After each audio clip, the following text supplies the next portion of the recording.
We're at that age, man. Yeah, it's how life goes. It's, I kind of didn't imagine or picture myself doing this now as well, living this kind of life. But it was kind of the time for it. We definitely planned it. Yeah, there's just so much going on once you have kids. There's so much going on. When you said you have two, right? I do. Yeah, and they're both really young. So one is a baby still. She's 1 year, so 1.5 years old. And then my oldest is 4. They're both girls. And there's 3 years difference, which is nice. They play together a little. They watch the same kind of cartoons. Right. So that helps. Yeah. Well, but what I hear, I mean, from a bunch of my friends who have 2 kids is that there's a big jump in terms of how much time and effort and stress between 1 kid and 2 kids. Yes. I do believe that 2 is probably the most difficult one. I think 1 is easy. Then taking 2 is like you got your hands full. And then if you have 3, in general, the oldest one will be old enough to help out a little with, taking care of their brother and sisters. Because I'm seeing that with like our family that have tons of kids here as well. And I live in a neighborhood that's very, it's all families. Right. So where there's 3 or 4 kids, the oldest ones help out the parents, and they got self-control. So that takes a bit of stress away.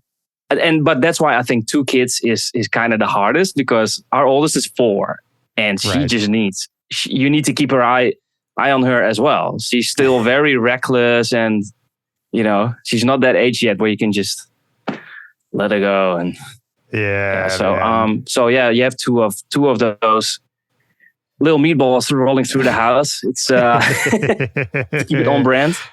Yeah, on brand for sure. But yeah, it's like all of that. And we haven't even talked about the fact that you're also at the same time trying to be an artist and trying to write music and releasing an album and touring. Yeah. And, it's because 2 kids is a full-time job, even if you're not doing anything else. Yes, sir. You get it. Absolutely. I know. And my production speed has definitely gone down a lot. But I also have to say, like, we planned on starting a family, and I was obviously building up my career as well. And we were not, we waited for a moment where it felt I was in a stable point in my career and like financially and stuff before doing this, because it would be insane and not doable if we had started a family, I don't know, let's say 2-3 years earlier, when I was still trying to make my name, bringing my name out to the US mostly. When I was like really hustling for all those shows and like getting to bigger stages. And at some point I just kind of like did most of the most important connections, I guess. And then it felt sort of stable. Felt like, I think I could do it now. So my wife came with me on some of the last tours. So we like enjoyed a bit of the world together before we started started settling and, Yeah, that's nice, man. Why Spain, out of curiosity? I met my wife here in Barcelona. Well, I live close to Barcelona right now, but lived in Barcelona city for a few years. I met her a long time ago in Barcelona on holidays. I was with friends from Holland, where I'm from. We were on a rollerblading holiday. I used to be an aggressive inline skater, rollerblading. Oh, is that right? I think you call it rollerblading. Yeah. We used to like. Dude, have you ever talked to Josh? Yeah, me too. Who used to be in Flostradamus about that? I did not. No, I don't know him personally at all. Yeah, he used to be like a semi-pro rollerblader before he was a DJ. Yeah, I did not know that. That is so sick. Yeah, me too. Okay. Yeah, man. I still, once you're a skater, so when I say skater, I mean rollerblade. Right. I know that in the US, skater it's skateboarders. Yeah. It's like football, soccer, that kind of thing. Right. It's pretty much it's pretty much that thing. I still like follow all those social media pages of all those rollerbladers and stuff. I'm like, I don't really do it myself anymore because I'm just career just takes over your whole life at some point. Don't have a lot of time for it, or at least not to, since it's aggressive, you kind of got to keep it up. But it's also risky to do big stunts and things. Yeah. So, when you're planning big ass tours, you can't really injure yourself. Is it the same as skateboarding? Where I know sort of the thing about, I was never a skateboarder, but from all the people who were, it's one of those things where everyone says you can only do it for a certain amount of time, because once you get older, kind of your body just can't take the hits anymore. Yeah, for sure. But I think that kind of counts for everything, I guess. I think it's just a matter of keep doing it consistently, and then your body can endure it for a long, long time. I kind of slowed down a lot with skating and like going to sessions when I was starting with, when did that start? Pretty much when I moved to the city in Holland, and like I got into music and like all kinds of other stuff. And then when I later tried to go skate again, it definitely, my level was just down, boom, like back to the start pretty much. Or like what my body could handle, like what you said. Definitely the years start adding up a little quicker later on. But some of my friends who kept doing it, even if it was just a little, but they kept doing it kind of consistently, skating, they are still doing it. I'm like, if I miss a trick now, I just hurt myself real bad. And when they do it, they still know how to catch themselves, because that's kind of a thing, right? Like when you do something a lot, you just get real good at it. You catch yourself way better than someone that you get the reflexes, the sort of instinct of it comes a lot faster. Yeah, exactly. Certain things don't disappear, but man, aging is definitely it's a thing. It's a thing. Yeah, man. Do you feel that way? It makes me wonder, do you feel that way about making music? Because I'll definitely, this is a thing that happens to me, and I don't know if it happens to everybody, but if I haven't been making music for a little while, for whatever reason, if I have a couple weeks off where I haven't opened Ableton or whatever, I'll sit down and I'm just convinced that I have forgotten everything. I'm like, I can't do it anymore. I'm just like, I lost it, which is obviously not true. And then you start doing it and you remember that you know how, but it is a weird thing where literally every time my brain convinces me that I don't know how to do it anymore. Right. I mean, you're definitely not alone in that. And there's maybe there is some truth to it, but I don't think you'll ever forget how to make the music that you like to make. But there's definitely a thing of sort of technological, like certain, like technical tricks that you do. Some of them kind of disappear out of your system. Yeah. Which is what I struggle with, definitely. But I think as long as you make, if you always make music that's really from inside, something that really you wanna make and that you would always keep making, you just can't do otherwise. That's something that will never leave. I don't know how to explain this. No, I know what you mean. I know what you mean. It makes me think of, do you know Dances with White Girls? He does like a lot of vocals on a bunch of house songs. He's a buddy of mine. He had a tweet the other day I saw. I think it was him, at least. Anyway, I'm pretty sure it's him. He was saying that a secret no one tells you is that 90% of production is actually having good taste. And it's right. and that we all focus on the technical aspects, but actually what it is really is like being educated and having good taste. And I thought of that because that's kind of what you're talking about, where that never really goes away. Yeah. That's something you sort of cultivate over time and it just stays with you. But it's kind of it's like the reflexes for skating is the technical stuff where sometimes you're like, how do I do that? Or where do I route this thing? But that you can kind of get back, you know? Yeah. So it's kind of the muscle memory, right? Some of them, some tricks you will keep doing. Sometimes I know I'll position my fingers in certain ways. I'm like, oh yeah, okay, that was like that. But you will definitely forget certain things. But I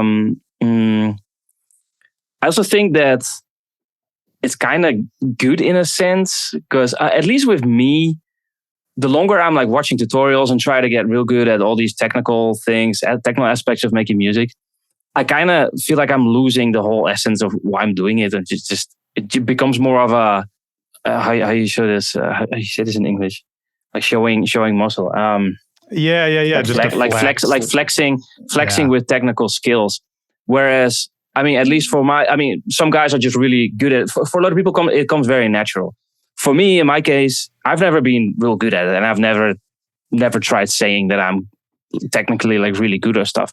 I just make really simple music, and my career got off with that, with like very easy, catchy tunes. And there's an audience for it, and I liked making it, and that's pretty much all it is. And then if you get too technical or get into too much of the tiny little things, sometimes you lose the essence, like why you're making it. You should enjoy what you're making. It doesn't have to be technical. Well, it's interesting you say that, because I read some like older interviews of yours getting ready for this, and I saw you say somewhere that, I was never like the technical side of it wasn't my primary interest, something like that, like that was never what got me into it. And now hearing you say this too, I'm a little surprised, because I think of your music as being really well produced.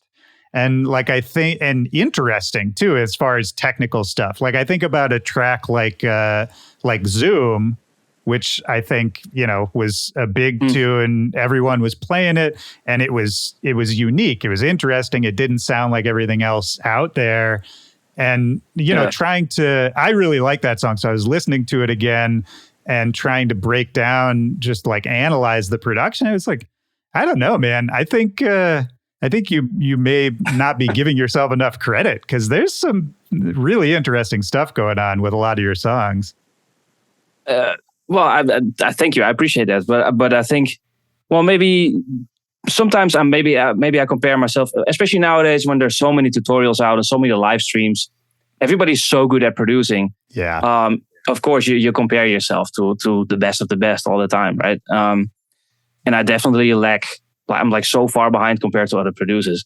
But it's also it doesn't matter. Like as long as you're good at what you're doing, or like in general, you can hear it when somebody enjoys making what he makes. Oh yeah, and I mean it goes back to that taste thing again too. I know plenty of extremely talented technical producers who have never made a song that I like. It's right. and I'm not talking about anyone specifically, but like you kind of need both. Like you could be technically the best producer in the world, but if you can't, come up with a catchy melody, it kind of doesn't matter. Right. I think sometimes it's good. Well, that's kind of with my album, what I try to do is to make more timeless music, to make more music that is actually people will remember, something that keeps sticking. And which is, not surprisingly, often the easier, more simple stuff, I guess. But still, it's good to be good at the technical aspect, especially nowadays. When everybody's so good at it, you gotta keep up. Funnily enough, you mentioned Zoom, which is kind of crazy, because that kind of came out of a sound design session where I just went full nuts on this boost knob in FL. I work in FL Studio, and it was just ridiculous what I did. It didn't make any sense how I produced that track, in audio in technical terms, but then like what a lot of other producers say, and for some reason that's the track that's gonna blow up, or that's the track that's gonna be remembered by most people. Man. Well, I think because I did have fun. I did have fun enjoying. I had fun making it, and it's so obnoxiously loud or something, and it's and which is not always a good thing, but in the right context, sometimes it works. They did for Zoom, I guess. Yeah, absolutely. And just having a funny idea. There's not a lot of, there's not a lot of like good smart tricks in there. It's a lot of really just cranking bass and stuff. So maybe you don't have to be technically good, but just like really have certain tricks that maybe nobody else does, and then it kind of gets perceived as something technically. But exactly. Well, I don't know, man. I mean, because what is technically good, right? I mean, it's our idea of what that is always changing, and I think it's more about breaking the rules in interesting ways and pushing things forward that really get it. Like, not that I can't really appreciate a super clean mix down and just a beautiful, pristine production. Of course, I love that too. But I don't know. For me personally, I'm always attracted to rule breaking and to sort of doing things the wrong way. Maybe it's because I've never been the most technical guy myself as far as production goes, but it to me, that's part of the fun. And when I got into this, I don't know if it's the same for you, but when I got into this, everything was so much less advanced than it is now that it wasn't even like there was a right way to do it. And kind of everything was experimental in its own way. And people were breaking rules all the time and figuring new things out. And there wasn't really a standard that had been set. Now maybe there is more of a standard. But for me, that was part of the fun, was like, oh, there's no right way to do it. I can just kind of have fun. Yeah. It was less intimidating. I don't know. What was it like for you when you got into production? I think you say that really well. That definitely resonates with me. That in the first years, that I had hardly any concerns about producing at a certain standard. And it was really just, I had ideas. I got really known for my like drum step tracks. Like they're really old. Like 174 BPM. What year is this approximately? Like when you first started putting so stuff like out? 2013, 14 maybe. It was like in the early days of dubstep.net. I don't know if you... I remember dubstep.net, yeah.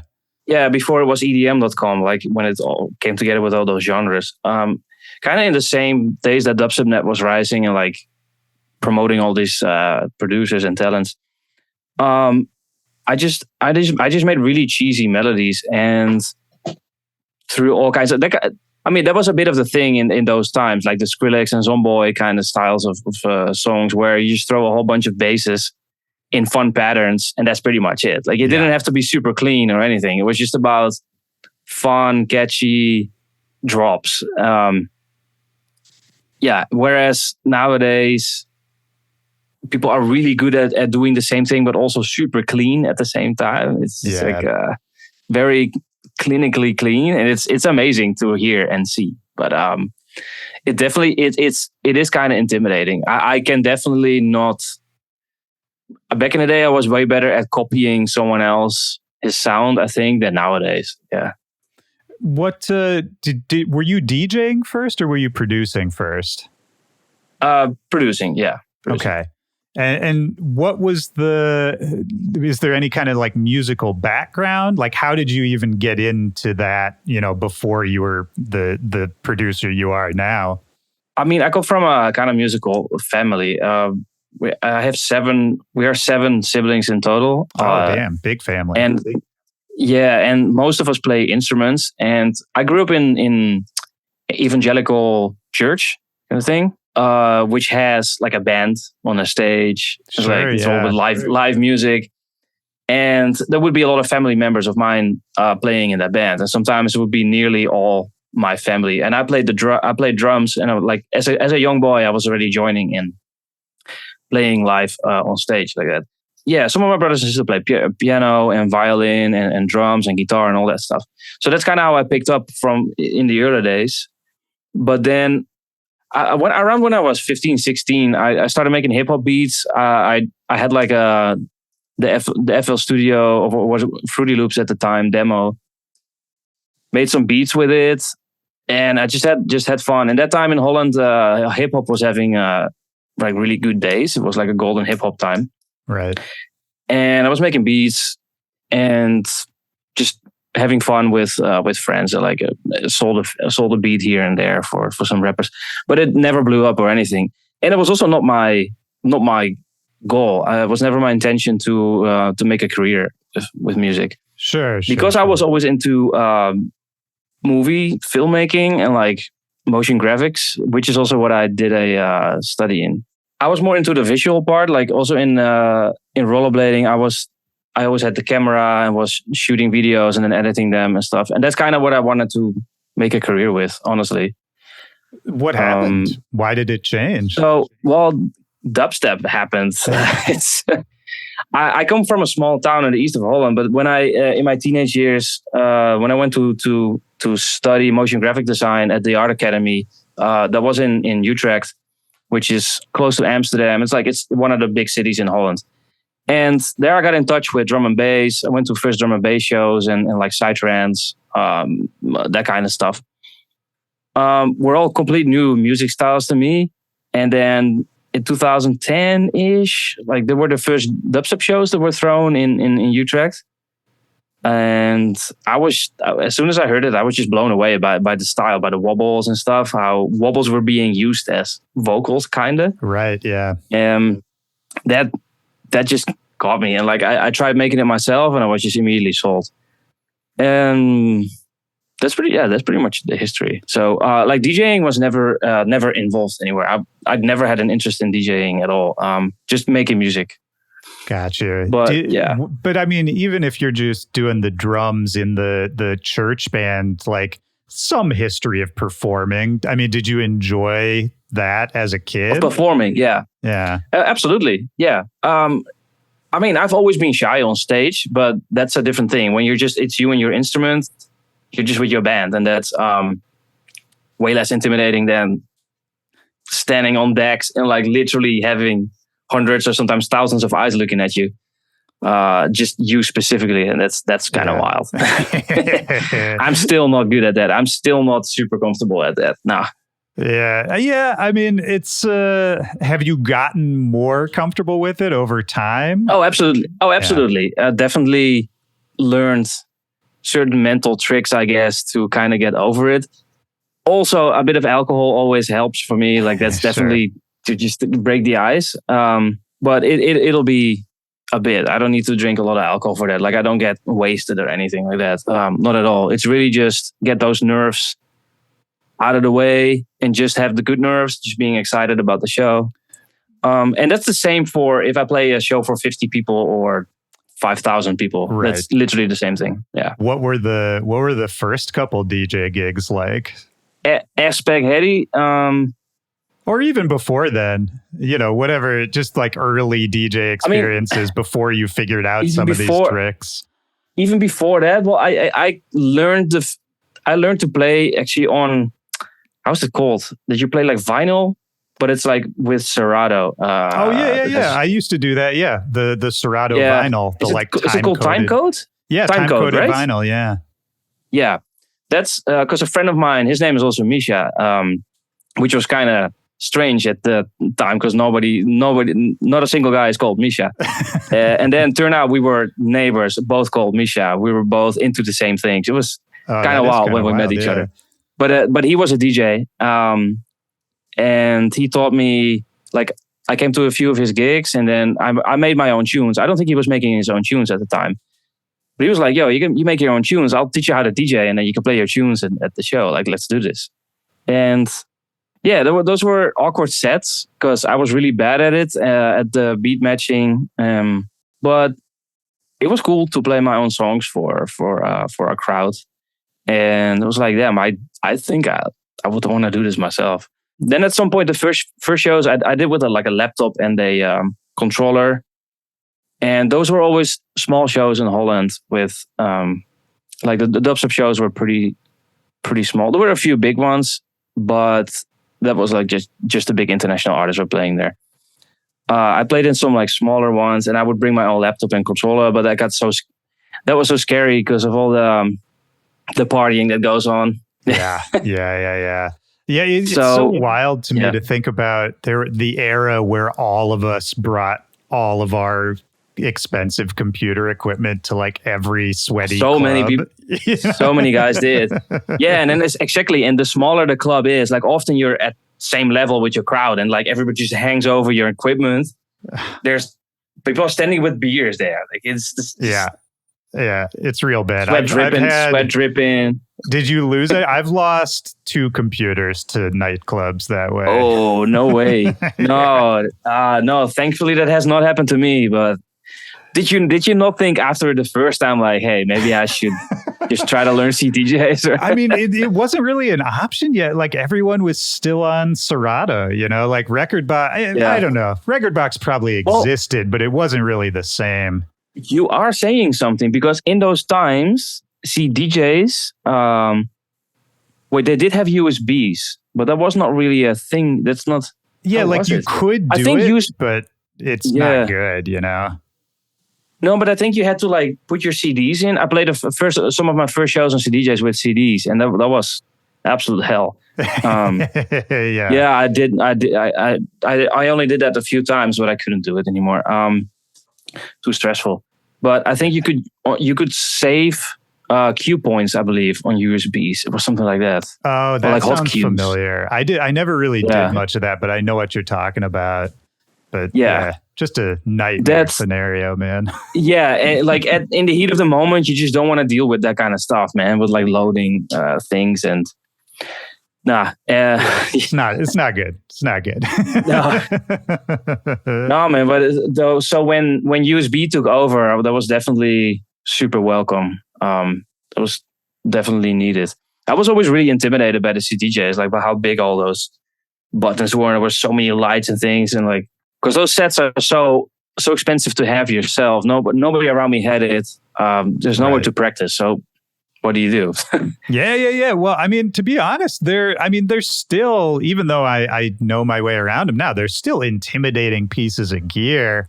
I always see, I guess sort of similar to this like technical wizard production stuff we were talking about. There's people who just know every single function of the CDJ so well and can do these amazing tricks on them live. And I feel the same way about watching that. I'm like, oh man, like I thought I knew how to do this, but some people are out here being just wizards with it. You can always go deeper. That's one of those things where I think it can feel, whether it's playing live or whether it's producing, you can always go deeper. There's always more levels to it. And I think that can feel really overwhelming for some people. For me, certainly it can feel that way of just like, God, can't I just be done? Like, can't I just be like, I got it now? But it's sort of what you were saying earlier, that I think it's not really about that at the end of the day. No. It's sort of about getting to a level where you feel good, where you feel like you can sort of get whatever idea you have, figure out the best way to get it out into the world, and then don't worry about the rest of it, Yeah. I mean, that's for guys like us. But then, of course, for the guys that are really good on that side of things, you should definitely own that and like make that your thing. Yeah, absolutely. Yeah, and some people, if it's not, love it. It's got to come. Yeah, it's got to come natural. That's with pretty much everything, I guess. Yeah, got to come natural. Some people love the technical challenge of it, love solving the next puzzle, getting to the next level. And yeah, that's not me. That, like I love the satisfaction of figuring out, solving an issue I'm having in a production, but that's not my driving force. And you're right that I think for some people, that's like the reason they do it, is to solve the problem. Absolutely. Absolutely. It's almost another thing that goes in line with that, I think, is the social media nowadays. Yeah. As an artist, that it's I'm just thinking about it. It's almost the same thing again. And I've had plenty of, discussions with my manager and with my team about it, because like every management team wants their artists to be like good on social media, right? Because it's just a big part of your career nowadays. It's kind of expected of you to be relevant all the time and like have a big online presence and connection and all that stuff. But not for everyone it comes very natural. For some it's like very forced. I'm one of those things. It's like, no, me too. I have fun online, and it is amazing how well you can connect with your fans and with your and with fellow producers and all that stuff. It's all amazing. But there's also a lot of expected of you in a way, and it's kind of some people are just so good at doing all of it like being part comedian online and hella producer and all of that, and that's great. And they should totally own it. But I also see plenty of other producers like desperately trying to do the same thing, but it just looks awkward. It just doesn't come natural. That's how, like what I was saying. I hate the idea that there's like only one right way to do it. You know, like you were saying, you know, all managers and agents have this expectation that everyone's going to be doing it. And I think I get it. But at the same time, it's like, well, what if that's not everybody's thing? You know, like you really got to lean into your, I think more than anything today in this era where, like you said, you can connect with people who like what you do very quickly. Mm-hmm. And so you got to just lean into what you're excited about, what makes you unique, all that kind of thing. Even if it isn't the you know, what you're told you really need to be doing, I think that's okay. I think there's a path for everybody. That doesn't mean it's going to be easy to find, but I agree with you, man. It's one of those weird things. I get annoyed when people say like, well, you just got to do it. It's like, well, no, like we all do this because we don't have to do anything. Like we all do this because it's sort of a free form art that we can have fun with. And it bothers me when people just try to tell you there's only one right way. Yeah, well, you're right about that. And at the same time,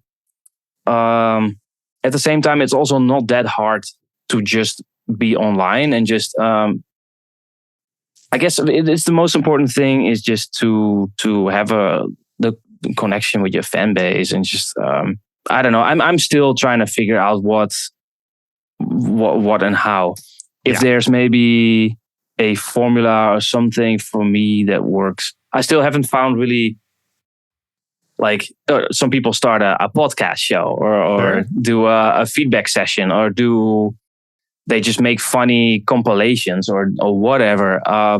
Just find something that you like to do, and then in that way connect. Yeah, that's the thing, man. Yeah, I think it's tutorials all about exactly. Yeah, I think it's all about making it work for you instead of feeling like you're working for it. You know, right? Yeah. Again, it's like I mean, it's sort of similar to. I think it's sort of similar to like trends in music too, where.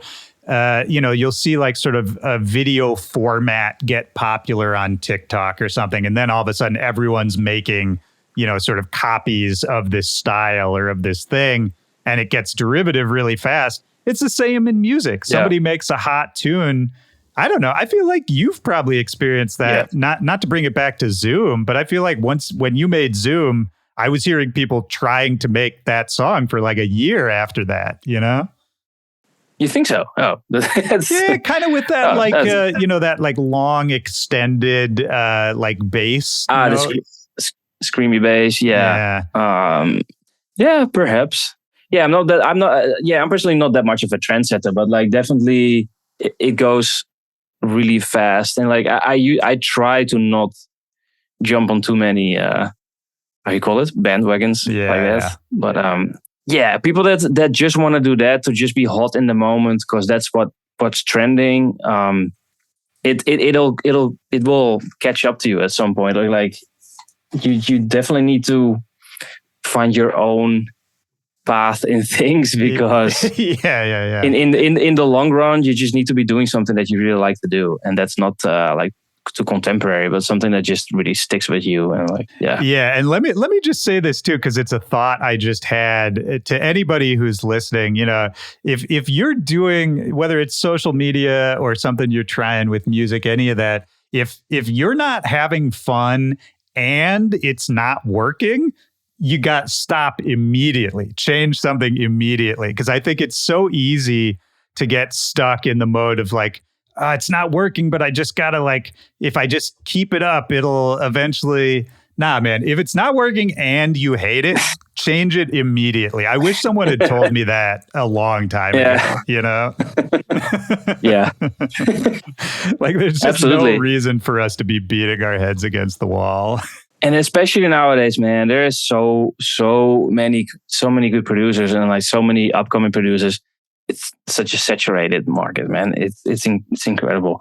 Back in the day, I remember being asked like, so how do you create your own sound? How do you find your own sound? And I was like, I don't know, man. I'm still trying to find my own sound, I think. But then if I would think about it, I was like, I think the answer for me was whenever you produce and that those certain little things that you always do in your productions, like that's literally what your sound is gonna be. Yeah, I don't know how else to explain it. Nowadays, I feel like it's a bit more.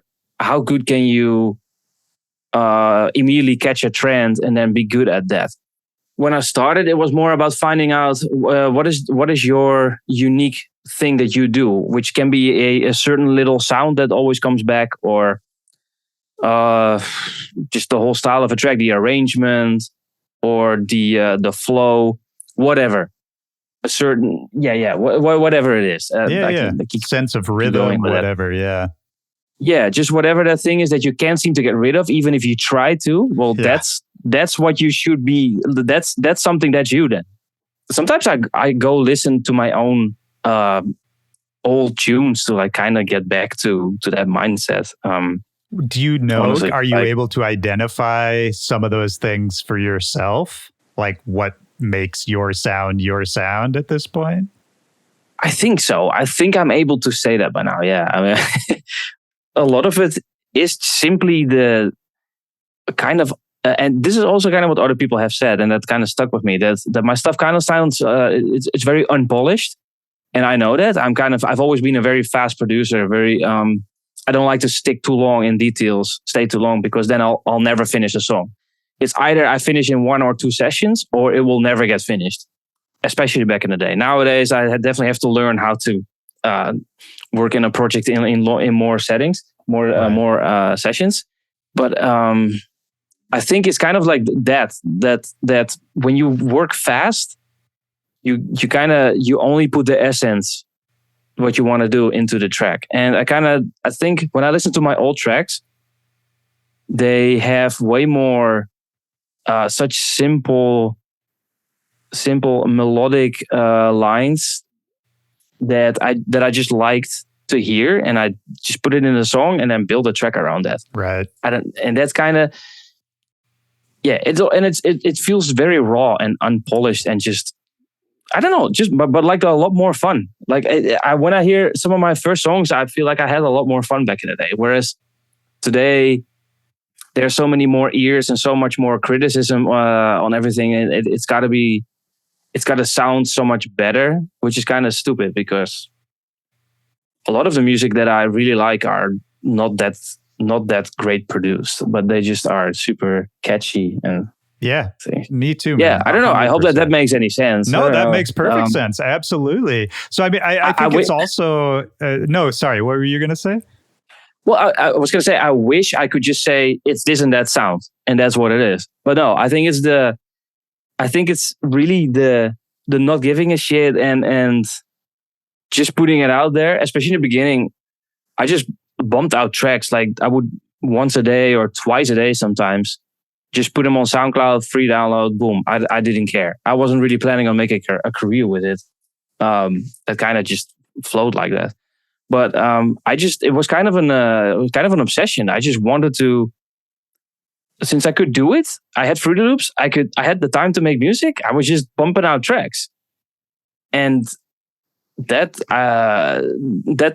stuck with me for a long time, I guess, until I got bigger and bigger and bigger in what I do. And I kind of feel like sometimes I lost a little bit of that old. Well, sure, yeah, because you get more responsibilities and there's more riding on your creative decisions and all that kind of stuff. It's hard, man. It makes me want to ask you, if we turn the focus to your album here, was that part of the album creation for you? You say, okay, I'm going to make an album here. We're not going to do singles. It's a new project, kind of a new way to think about music for me. Is part of it trying to get back to that early self? Yes, definitely part of it. Yeah, not entirely. I would like to say that, but it's not and not entirely true. It also just felt like a point in my career where I just wanted to do it. Because the thing is also that at the time when I announced it, when I put on social media online, like I want to make an album, is when we knew we were pregnant of our first kid. So it was it felt like a new start in my life and like career also. So that kind of had to do with it too. But definitely, in my album, I went a lot more melodic. Some of the tracks on there are very old and are kind of from a time where I was giving a little bit less of a shit and was producing faster. And yeah, some of those tracks were just laying there, but I still love them so much. I still want to get them out there, but there was never the right release for it. There was no label that really wanted to do it. I was with Never Say Die for a long time. A lot of the songs didn't really make sense on Never Say Die. Right. Pretty much that. Yeah, a lot of the stuff is melodic on my album. Was that the songwriting aspect? Was that new for you? Because not that you haven't worked with vocalists before and that sort of thing, but it's a different way of thinking about approaching like a bass music production when you're thinking about it from a song first perspective. Right. I definitely wanted to work with vocalists more for a longer time. Yes, and it's definitely different. I made a few tracks not with the idea that they were for the dance floor. They are bass music productions, but they're not like some of them. I'm not playing them out live either. They're just what I like to make, and that was for me. It was refreshing. It kind of went back to my first days of producing, but it was also a new kind of thing for me to do this, because especially when you're releasing on Never Say Die and you're expected to make heavy bass music. It's like dance floor music. Yeah. It's more important that it works on the dance floor than anything else. And yeah, so with this album, I definitely tried to do something else and not make too fast-paced music. There are a few like dubstep bangers on there, but because I just like making them. Yeah.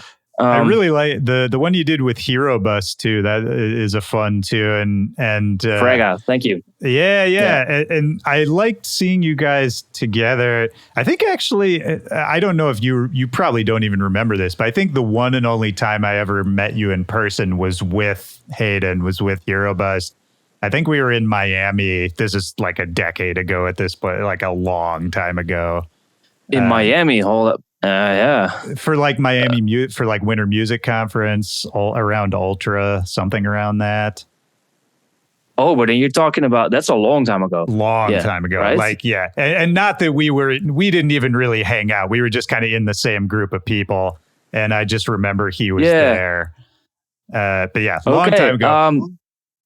Because that was the Miami Music Week. The only time that I was there, that was like the first tour in the US I did, I believe. It could have been. Yeah, I mean, I'm talking about a long time ago now. Yeah. 2015 or 16. Yeah, it's probably right around there. Yeah. Something like that, man. Yeah. But anyway, I love Hayden. I love Hero Bust. And both you and he, I think, occupy a similar place in dubstep that I really like, where you guys... And you tell me, this is what I think. You tell me if you agree, but I think you're both really good at working within the form of dubstep while still pushing the boundaries of it. So it's like the stuff you guys make, it fits in, like other dubstep DJs can play it. It fits in with kind of the whole genre, the whole movement, while not really... being the same as it. Like, it still stands out, but it still fits in. It's kind of this like balance beam. I don't know if you agree, but that's how I think about definitely what he does. And I would say what you do too. Yeah. Well, I was going to say, talking about Hayden. Yeah, absolutely. I think it applies less on me, but I definitely agree that Hero Bust is extremely good at putting his own sound in whatever format and be super on point with what's trending at the moment. And like, yeah, no, absolutely. I think he's a brilliant producer and person and DJ, which is why I'm very stoked that I met him so early on already, and kind of started working with the same people. We're with the same management team for many years already. So that's with Dex, right? Yes. Yeah. I side note, just because Dex, I was managed by Dex for a very short period of time. Dex was my manager for about a year or so. Yeah. Right. But yeah, okay. I like Dex a lot, man. He's a good dude. Dexter's awesome. I haven't seen the dude in a long time, by the way, but I haven't seen many people in a long time. Pandemic ruined a lot for many of us. He was in the US, actually, one of the last persons that I did see in the US before we had to flee the country to go back home. Oh wow! But because we were in Nashville at the time, so my manager right Barry, before the pandemic. Yeah, we were in Nashville when it all started. When airports started closing down, and I was in the middle of a tour. I think it was the Armageddon tour, and I still had like 10 shows to go with a few really big ones as well. They had to be canceled. Like shows were obviously being canceled everywhere. But I was in Nashville at the time with my wife, and I think we had our first Christine, our little baby, was there as well at the moment.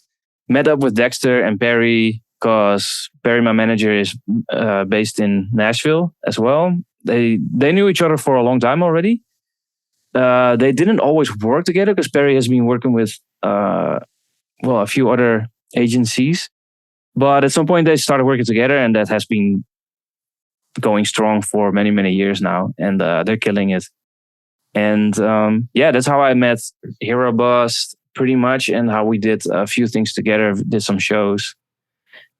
He's great, man. So yeah, absolutely. Got a lot to thank to Dexter and to the teams. For sure, man. Yeah, of course. None of this happens in a vacuum.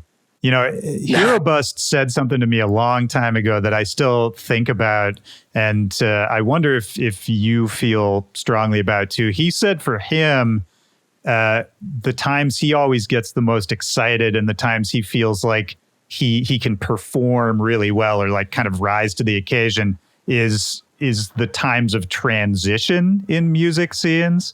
So kind of like for dubstep, not like at the height of, say, bro step or like the height of like Skrillex mania, but kind of when that had like faded for a little and people were trying to figure out what's next and no one kind of knew. He was saying for him, those are the most exciting times and kind of when he feels like that's when he has the most to say.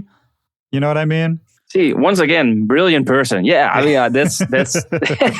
I've never seen it that way. I don't think I've ever really noticed that's what it is or something. But there's a good point in that. Absolutely, those are exciting times for a lot of people. Yeah, and some people are definitely good at. Yeah, some people thrive in those moments. I honestly think he thrives at any moment, but but I definitely understand and dig what he says there. Yeah, I wonder. I'm trying to think what the last transition moment was. I'm trying to think what the last. We had this weird time when the pandemic hit that everybody was home and that there was all this color-based music being made. That felt a little weird and a little bit forced because there was a sort of transition, but kind of everybody did that and it was not too creative either.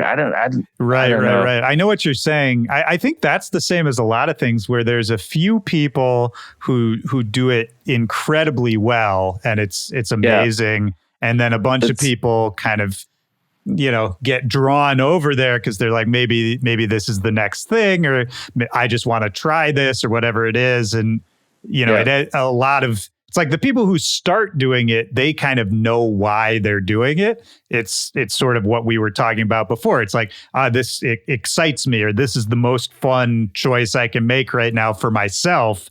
And then a lot of other people, and this isn't just about the color-based thing, but kind of about any movement. a lot of people end up doing it and they don't really know why they're doing it. It's kind of just because it's easier to sort of follow an established thing, or maybe there's more of they think there's an upside to it, or maybe you just want to be part of the group. You want to be included, which I get, but it's one of those things. I mean, we kind of know how that goes. I mean, yeah, it also, I mean, it is dance music in the end, and it is, I mean, you do want to get played out by DJs. It's also not. We're not talking about pop music here or whatever. It is. Well, I'm mostly then in the dubstep niche, and of course you want to get noticed. So yeah, you kind of gotta jump the bandwagon, but be unique in it. But that's kind of that uniqueness is kind of difficult to find with other producers. Yeah, absolutely, and I think we all go through it to some extent. Sometimes you're more inspired than other times in your life. Yeah. And some people, you lose the path, you find it again. On a long enough timeline, we're all going to go through those cycles. I mean, you were mentioning Never Say Die, which is an interesting, I mean, that's a whole life cycle in and of itself. How did you start working with them? I think Schism heard some of my bootlegs, and then at some point he hit me up. I think that's how it started. So I was just like bootlegging Zomboys tracks all the time. So and God, what was my first release on Never Said I think was the Oh My EP, and at the time I was in a very good spot with dubstep at the moment. I was making some 145 BPM. I was having some new bass lines that I really loved, and I was super comfortable with my production speed and style or something. I don't know how else to explain it. And Schism was like, "Yeah, let's do a release," and we did the Oh My thing. And I kept making bootlegs, and he was like, "Yo, like, we're in touch now. Like, you can just ask me for stems if you want." I was just like, I was too shy, I guess, to ask for that. And I just don't really want to bother people with those kind of silly requests. I'm just doing it because I like to do it. Yeah. But anyway, definitely. With Never Said I, the bootlegs, but I think a lot of my first bigger kind of hits were also bootlegs. Definitely like remixes were a big thing. And in the beginning, SoundCloud was not so difficult with that. You could just upload whatever you want, and you didn't get banned or didn't get any strikes. So for a lot of people, bootlegging and remixing whatever was how you could get noticed, So, I mean, I missed that era, man. I think there was something special about that era. Yes. I hope it, some people are doing that with Bandcamp now. And what I've noticed people doing, I don't know if this is going to start to be a big thing, but I've seen a few people do this now, like Wookiee and GTA and a few others, that you can do a subscription thing on Bandcamp where people, it's like, send $5 every month to an artist. And it's kind of like Patreon, where it unlocks content. I was going to say, and people are putting a bunch of bootlegs on there. Like, I know Wookiee is doing, I think, like 2 bootlegs a month if you subscribe on Bandcamp, kind of thing. And and he's probably got 1,000 more. I mean, for him, it's definitely he's the king of that. But there's a bunch of people, and I mean, not just the 2 people I named. There's a million others I'm not thinking of who are doing a bunch of bootlegs and remixes, and I don't know, man. Okay. Like, I'm a DJ first. Like, that's the culture I come from. So legality or not, I don't really care at the end of the day. Like, I think DJs need to be doing that. Absolutely. I think a lot of careers started in that way. A lot of genres probably started in that way. I don't know. It just needs to flow. And that definitely feels like it's missing lately. I definitely miss those days for sure. Yeah, man. And not to get pretentious about it, but it's like we're cultural curators at the end of the day. Like, it really is about, I think that's why you get attracted to an artist. Again, it's this like left brain, right brain, technical versus creative thing. But it's like, I'm attracted to an artist not because they're an incredible technical producer. First, what I'm first attracted to is like their perspective and their ideas. And then if they happen to be really technically good, that's kind of a bonus, you know? Yeah. Yeah. But, yeah, no, you're right at that. yeah. I did not know about the Bandcamp thing. I got to check this out after this. I haven't looked into it too much, but it seems interesting, and a few people have started doing it. I don't know. I need to ask Wookiee or GTA or somebody how successful it's been for them so far, but it's an interesting model. I just hope, because I read and see everywhere that that Bandcamp seems kind of like the last platform where a lot of things are still possible and still are not being ruined by algorithms or like ads or all that stuff that's everywhere else.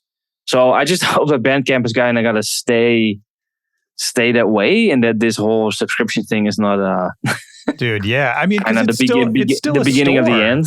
Bandcamp is still a store at the end of the day. Like it's like a store you can walk into and browse around. Which actually, I still have a bunch of my old tunes on there that people are still buying. It's wild. That's the thing, man. Yeah, I don't know, man. Shout out to Bandcamp. I hope they stay strong that way, but we'll see. Yes, stay strong. But I do hope that I kind of hope that SoundCloud can sort of make a comeback, because man, that was amazing, man. The beginning days. Holy that shit. Era, man. Yeah, there's nothing else like it. I mean, it's going to be tough for them because they would have to do a couple things. They would have to change how reposting works, because I think the repost thing just got out of control. Absolutely. And absolutely. And it's too bad. I don't think they can put this back in the box, but it's like, you know, the takedown notices and all that, because I think now they just have, you know, some kind of like, I don't know if it's AI or some other kind of thing, but it scans everything everyone uploads, and if there's copyrighted material, it just strikes it down automatically. Yeah. And that's, you know, I get why they got to do it, but I think that's part of why it used to be great, is because you could just throw anything up there. Yeah. Yeah, and you're right, and that's why it's probably not going to come back, because it's just too big for that. It's just the time for a new, I don't know, maybe a new platform, or like. I'm gonna check out Bandcamp. Yeah, man. But people are trying. I mean, they tried to do it with Audius. Shout out to Audius. I mean, word. Yeah, they're still trying. Not the, you know, I know a bunch of people who work on Audius, and it's a great service. But I think it's just like anything else. It's hard to achieve that critical mass. It's hard to get the word out. You know. I am on Audius, and I do need to check it out more. I think I'm speaking with them next week also. So. Oh, nice. They're great, man. I love Audius, but yeah, it's just like anything else. Me too. Yeah, you know, there's always more platforms. There's always more. You kind of just got to get everyone collected in one place to get that momentum. Yeah. Talking about platforms, I'm still not on Threads. I keep checking because I'm in Spain, and Threads is still not. I think it's not available here. Oh, really? I don't know if it's in Europe. I don't know if it's in Europe at all. But interesting. Yeah, I'm on it. I got on it the first day, but I don't know, man. To me, it's people seem really excited about it, and to me, it kind of seems exactly. It's like Twitter without some of the toxicity. So like it's like a little better than Twitter. But it's only because it's new. Right. It's only because it's new, and it's exactly the same thing. Like I don't find it exciting particularly. It's just like, all right, this is fine. But yeah, but it's so funny how everybody's mood changes when there's something new, and everybody gets happier. Yeah. So it's both a good thing, because like everybody gets more positive, and which is, you know, everybody sends good vibes. But it feels kind of fake. I don't know. It feels kind of just like it's just kind of die really quick. Just a one day fly. Yeah. I am on there, but that's probably my manager who's posting there. But I cannot see it. Right. I told him, like, as soon as Threads became a thing, I was like, yo, get the Spag Heddy handle before anyone takes it, because people always take that stuff. Yeah. But, I mean, you're right, though, man. It's funny because everyone gets excited, and there's kind of a honeymoon period. And, I get it because the start is always the most fun. A new platform, there's no rules yet. They haven't really ruined it yet, which they'll almost certainly do. It's owned by Facebook. Like, they're going to ruin it. But, oh, yeah. But like you said, yeah, it's fun. I think part of it, too, maybe we're just too jaded at this point because it's like, well, I've seen this before. It's like, I know how this is going to go. And that's my brain. Maybe it won't. Maybe it'll be better. But I'm kind of an asshole about it at this point, I think, where it's just like, guys, we've done this already. Like, you don't got to get so excited. Well, I don't know. Let's see if Elon is going to make Twitter better, and then people just... I don't have a lot of faith in that. I mean, everybody who's on Threads is at the same time still on Twitter talking about Threads, or just... it's just one more way to make noise. Yeah, man. It's all nobody. Yeah, Twitter's fine. Twitter still exists. I don't think Twitter's going to get any better. I'm not a huge Elon fan, but nope. It's going to exist for a long time. We're still going to have to post there. We still have to, absolutely. But, yeah, it's weird though how in some it's definitely in America the biggest thing, but. Whenever I play shows in Europe, then it's like Twitter is absolutely dead and like crickets. There's nobody. Oh, interesting. There's no interaction at all. And then it's like, oh, in France, yeah, everybody uses Facebook. I'm like, what? Yeah, it's weird. That's interesting too to think about the regional differences because I'm in such a USA like perspective frame of mind. I'm so. Which is typical, like, asshole American, but I do forget that, like, other countries do it differently, Yes, there are other countries out there, and there's many, many more people out there. Where are you based, actually? I'm in Washington, D.C. Oh, in D.C., okay. Yeah. Not even in L.A., man. Not even in LA. I mean, I used to live in San Diego. I lived in San Diego for a long time. Yeah. Word. So I've done both, and I was born and raised in the Midwest, so I've kind of bounced all over the country. But, you did, yeah. Yeah. Midwest for me, like, that's where I feel comfortable. West Coast was nice. East Coast, honestly, I could take it or leave it. It's fine, but like, I'm not in love with living in DC. Yeah, I can see that, I guess. I mean, Barcelona. Do you like Barcelona?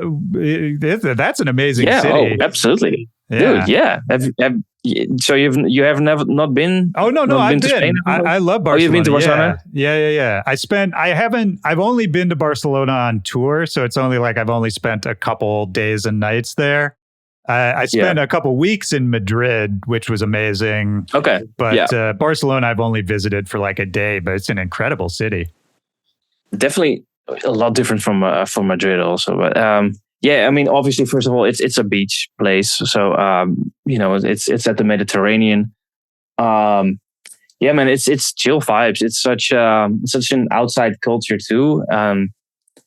Especially a lot of families with kids still outside late at night, and it feels like such a more just like a relaxed feeling here.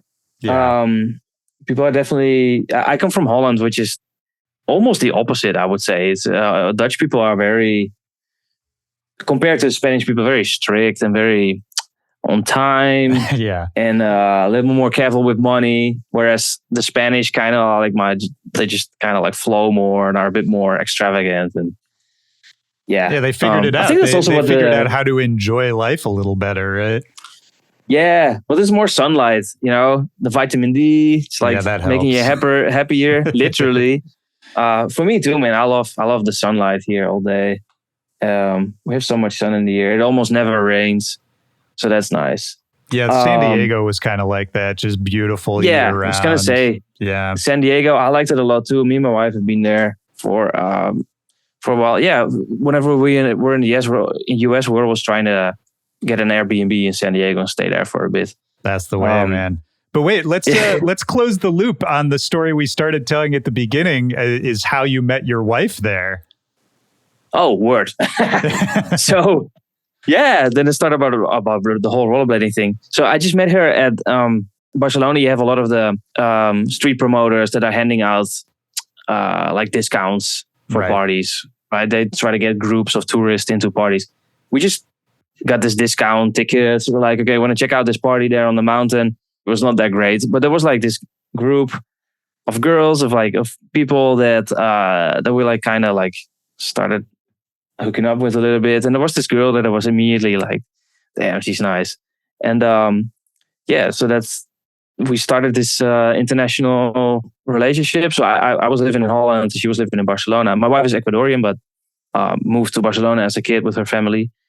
And the first few years we did this flying back and forth to each other all the time. But at some point it was like, okay, we need to be together either in Holland with each other or in Spain. I was like, I really wanted to go to Spain. That was an easy choice for me. So I finished the art academy in Holland, and then sold all my stuff in Holland and moved to Barcelona to be closer with my girlfriend at the time and find a place for us. At some point we got, like a few years later, we got married. And that's kind of how it went. It's such a cool story, man. I mean, I love thinking about those little choices, little moments in life where just you happen to be on a trip with friends. You went to a random party that, even if you hadn't run into the person who gave you the flyer at that time, it wouldn't have happened. Then you make the choice to go. You meet, the person who's going to be your wife. It's all these little random things that end up having this huge impact. It's Absolutely fun to think about. I mean, you mentioned that you grew up in a religious household. Does any of that carry over? Like, what do you make of sort of the random things in life that end up affecting? Like, is there anything behind it, or is it all random? Saying that if it's God's path, I mean, God's path or whatever you want to call it. Like, is there anything else that affects us, or is it all random? I'm not religious anymore. I definitely grew up believing in all of that, and definitely I was definitely really how do you say this, like devoted to the evangelical culture and to the whole belief system for a long time, like until my teenage years. But then I became a teenager, became a little rebellious, wanted to do some other things, and I also realized that. Yeah, I just felt that a lot of it didn't really help me anymore or something. I don't know. I didn't believe a lot of it anymore. But I still think I've always found the community that I grew up in super, super, super good. Like very, very warm, very friendly, very positive. Nothing wrong with that at all. It was also not like a cult thing or like a sexist thing, anything at all. It was all very kind of low key in a sense. Sure. So I don't do or connect with that anymore at all. Most of my family that lives in Holland, they are still in those communities and churches and things, and that's all fine. And I'm not being judged or whatever. I feel like, I've always said whenever I have kids, they're gonna grow up with the same principles and beliefs that I had as a kid, because it's like I think it made me a good person, but like sort of. But nowadays, I don't know. I don't really do that. But well, I mean, maybe it's more about the community aspect of it, right? Definitely when you have kids, and I've talked about that with my wife too. Well, she has family that goes to church here, and I said, yeah, they have a community. They have so many friends in that place that they can always rely on, and that they have so much extra there that people that don't go to those places that don't have that. Like if you grow up in a community like that, it's definitely a plus, I think. As long as it doesn't turn out to be a cult or some crazy ass exactly, group. Yeah, not oppressive and open-minded and all that kind of thing. Yeah, yeah. I was never forced to go or forced into much anything. I definitely was lucky to be growing up in that kind of community, I think. Yeah, because it can also turn out really different. I mean, honestly, man, that sounds kind of like the best case scenario where you can. And I grew up with gospel music, which is in gospel music. There's so much amazing music. Yeah, because one of my sisters really into gospel, like listening to the black gospel music, and I grew up hearing that music always in my house, and it's incredibly powerful and incredibly emotional and such strong music. I don't know, man. It's some of the most powerful music that exists, it's some of the most powerful music that exists. It's crazy. And the church has bangers, man. Church has a lot of bangers. I'm not religious at all, and I have plenty of issues with Christianity in general. Yep. But they got bangers. I can't deny that. Yeah, I mean, in the end, Christians are also just humans, man. They're also just people. So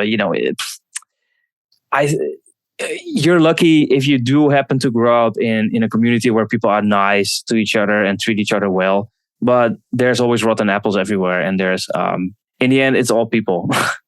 Yeah, they all. It's true, man. I mean, do you to bring it back to music stuff?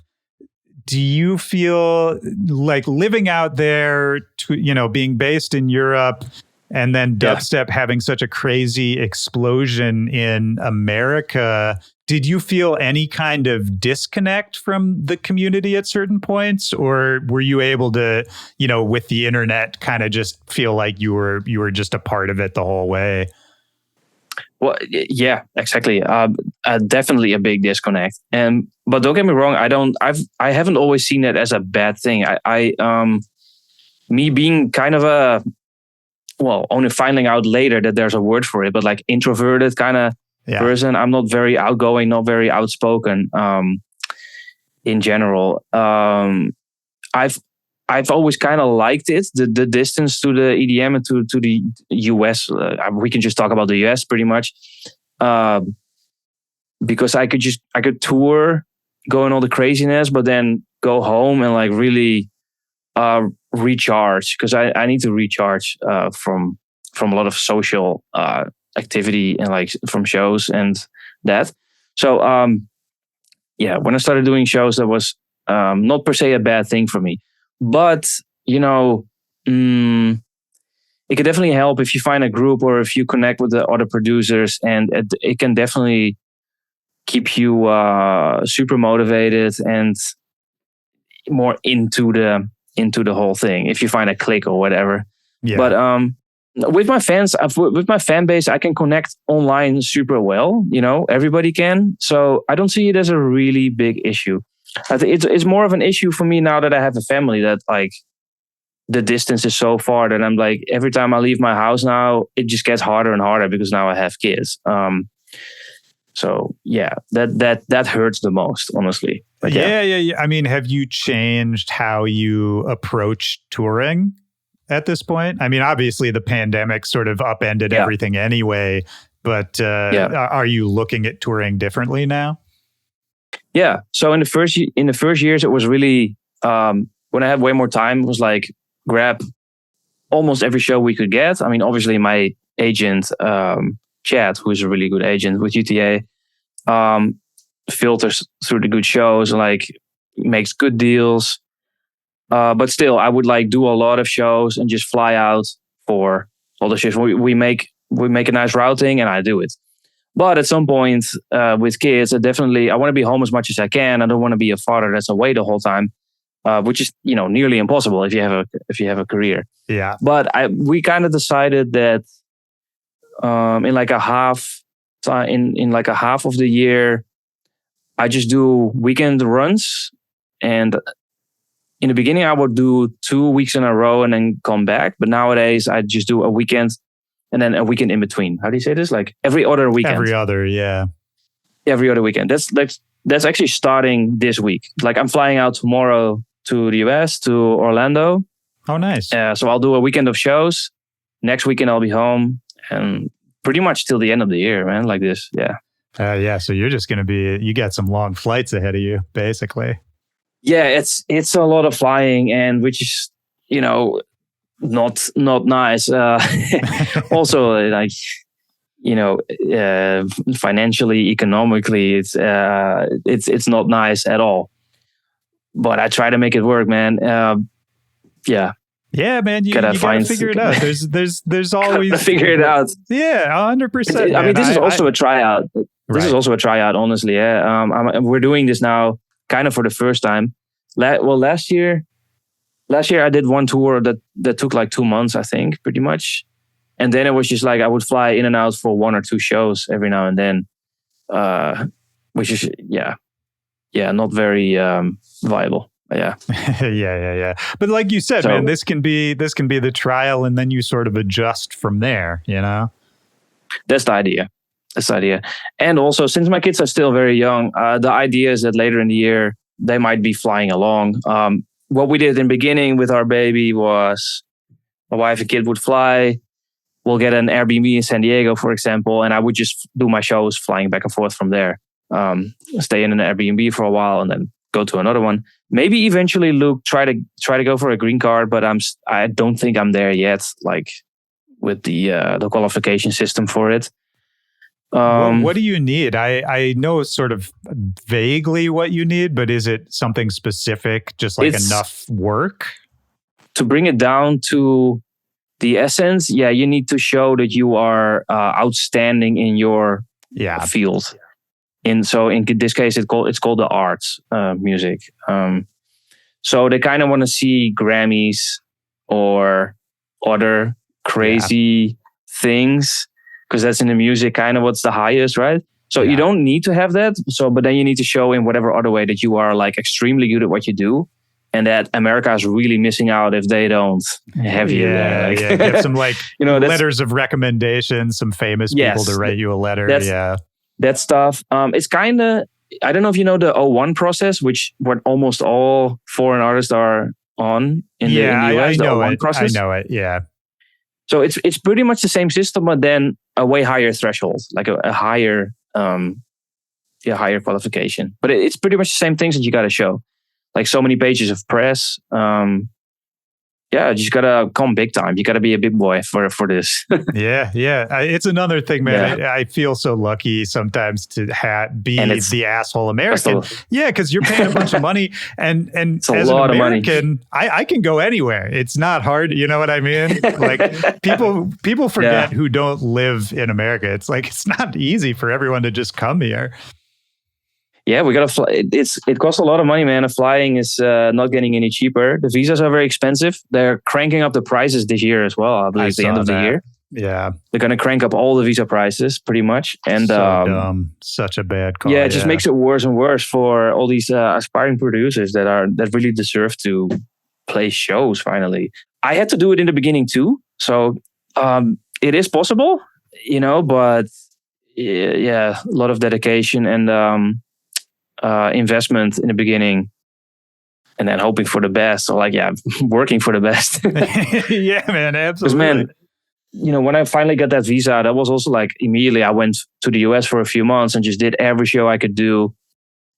We tried to make as many connections as we could with agencies and promoters and stuff, and in the end it paid off. Yeah, but it's a grind, man. And it's a grind, yes. It's a grind for everybody, but it's like an extra grind when you're coming from a different place, Oh, yeah, absolutely. Well, man, is there anything else we haven't talked about? Anything else we should say about the album? Because I love talking to you, man. This is great, but I don't want to keep you. I see the sun setting, so I don't want to keep you there all day. It is. I was like, I'll turn the light on already because I knew it was going to... Well, it's 9:15 here. One of my kids is already to bed. Oh, okay. It's pretty quiet, but I should definitely get back to my father. No, of course, man. Is there anything else you want to get out there about album, tour, any of that? So tour is literally starting tomorrow pretty much for me. And I'm very, very excited for it because I'm going to have Sultan as direct support on many of those shows. Sultan's great. He is great. He's so good at what he does. Very unique. Got his own spot in the dubstep market, and an amazing dude. What else? We got some other stuff music wise in the works, but yeah, it's also like I cannot and don't want to say too much about that yet. No, that's for fine. The surprise effect. Of course. No, man, just really excited for this tour that's coming up, and I'm stoked to have been on your show, on your podcast. No, it's overdue, man. I've always been a fan of what you do, and this was great, man. I really enjoyed this. Thank you so much. I was not gonna lie, I was a little nervous because like I'm not very good at talking, and I know I go all over the place when I'm being asked things, and like. Dude, that's what this is for. That's perfect. Happy to hear that. All right, man. Yeah, man. No, thanks. Thank you so much. Yeah. Of course, man. Thank you. I'll talk to you later, man. Have a good night. Peace, you too. Thank you. All right. Bye. Peace.